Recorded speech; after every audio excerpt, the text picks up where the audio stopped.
ओम श्री गणेशाय नमः। आप सभी गीता प्रेमी साधकों को जय श्री कृष्ण। हमारी यात्रा में हम पहुंचे हैं अध्याय 12 श्लोक क्रमांक 11।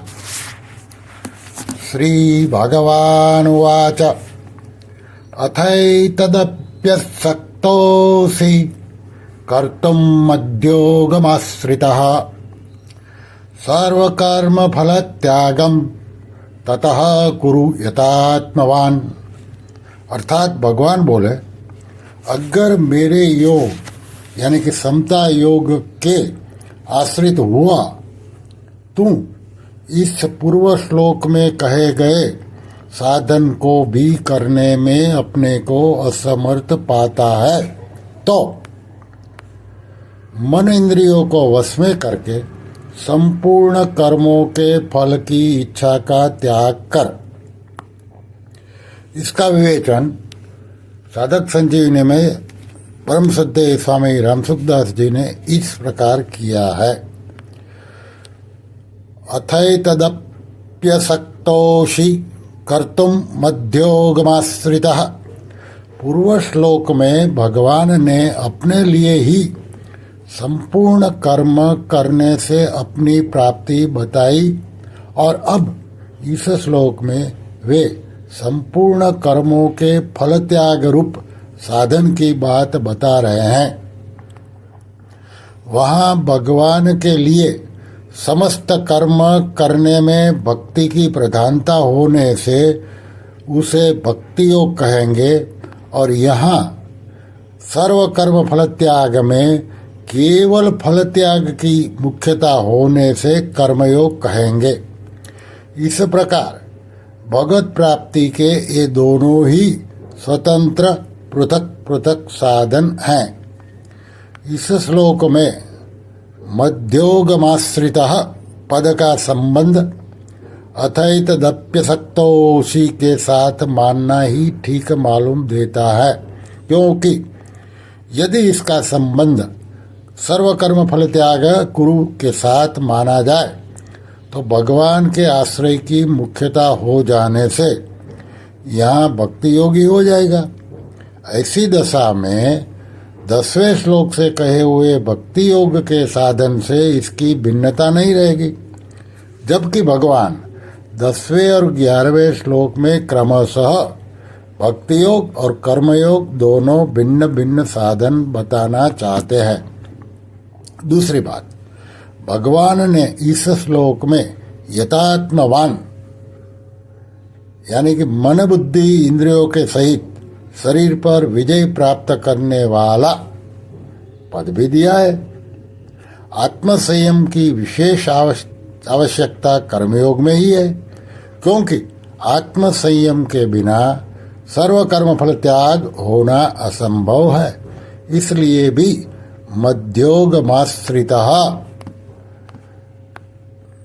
पद का संबंध अथैतदप्यसक्तोषि के साथ मानना चाहिए, न कि सर्व कर्म फल त्याग करने की आज्ञा के साथ। जिसका भगवान पर तो उतना विश्वास नहीं है, पर भगवान के विधान में अर्थात देश समाज की सेवा आदि करने में अधिक विश्वास है, उसके लिए भगवान इस श्लोक में सर्व कर्म फल त्याग रूप साधन बताते हैं। तात्पर्य है कि अगर वह संपूर्ण कर्मों को मेरे समर्पण न कर सके तो जिस फल को प्राप्त करना उसके हाथ की बात नहीं है, उस फल की इच्छा का त्याग कर दे। जैसे गीता के दूसरे अध्याय के 47 श्लोक में कहा है, कर्मण्येवाधिकारस्ते मा फलेषु कदाचन। फल की इच्छा का त्याग करके कर्तव्य कर्म करने से उसका संसार में संबंध विच्छेद हो जाएगा। सर्व कर्म फल त्यागम ततः कुरु यतात्मवान।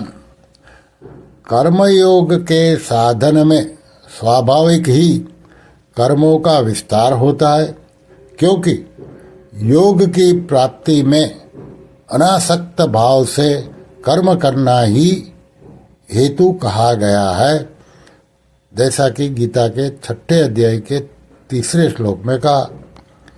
इससे कर्मों में फलासक्ति होने के कारण बंधने का भय रहता है। अतः यतात्मवान पद से भगवान कर्मफल त्याग के साधन में मन इंद्रियों आदि के संयम की आवश्यकता बताते हैं। यह ध्यान देने की बात है कि मन इंद्रियों का संयम होने पर कर्मफल त्याग में भी सुगमता होती है।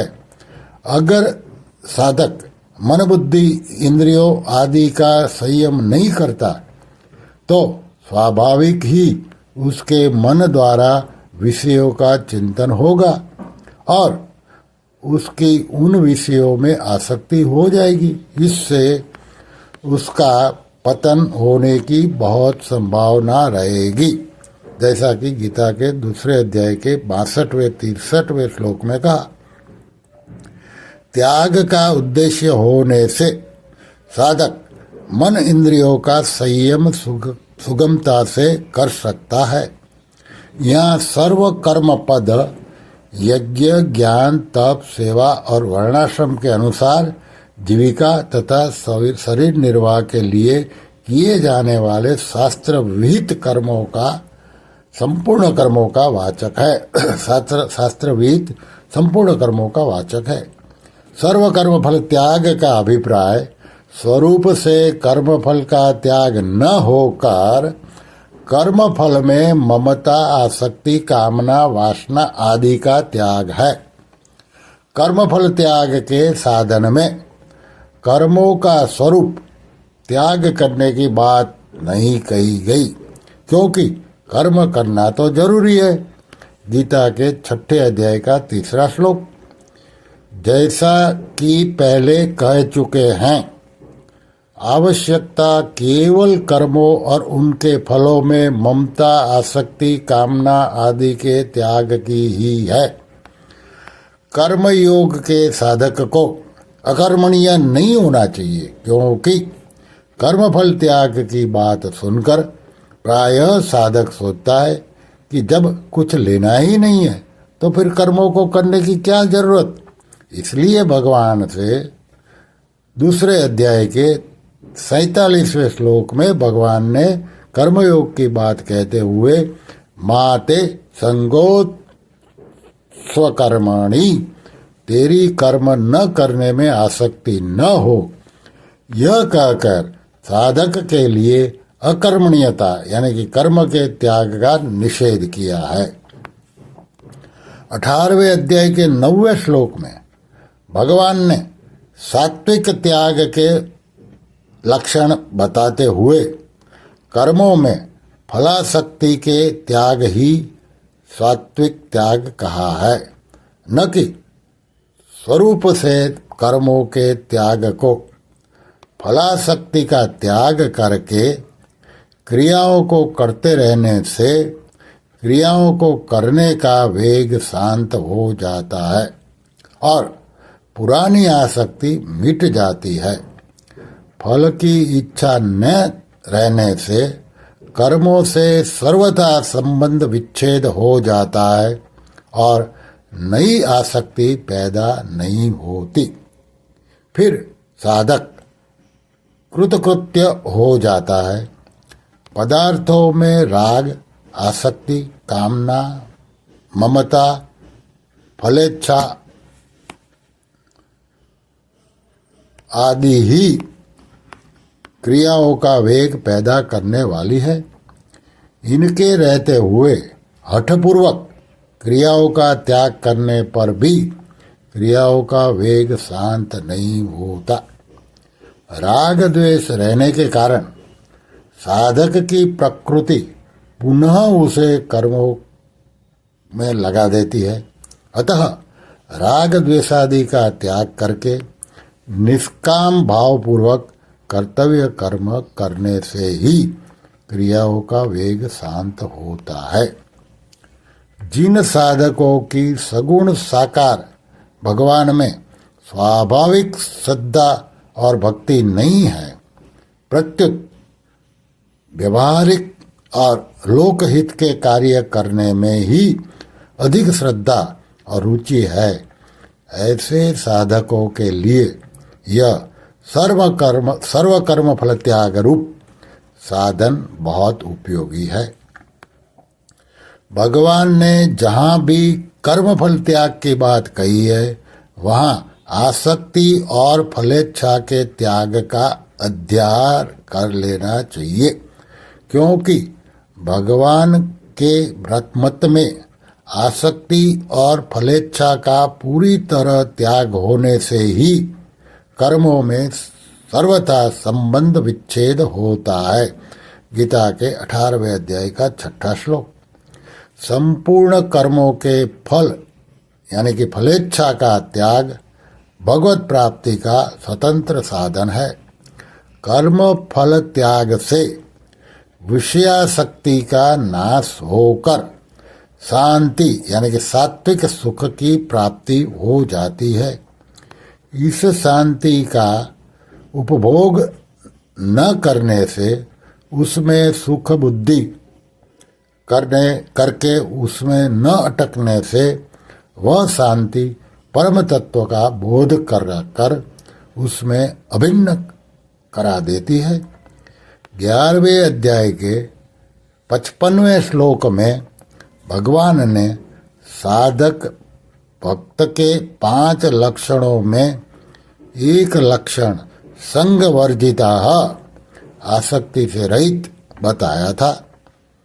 इस श्लोक में भगवान संपूर्ण कर्मों के फल त्याग की बात कहते हैं, जो संसार की आसक्ति के सर्वथा त्याग से ही संबद्ध है। इस सर्वकर्म फल त्याग का फल भगवान ने इसी अध्याय के 12वें श्लोक में तत्काल परम शांति की प्राप्ति होना बताया है। अतः यह समझना चाहिए कि केवल आसक्ति का सर्वथा त्याग करने से ही परम शांति अथवा भगवान की प्राप्ति हो जाती है।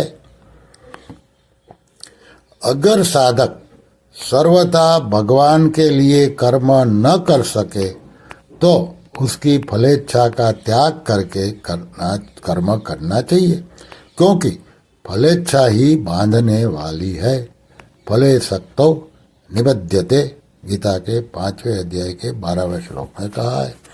श्री कृष्ण शरणम मम, श्री कृष्ण शरणम मम, श्री कृष्ण शरणम मम। ओम श्री कृष्णार्पणमस्तु।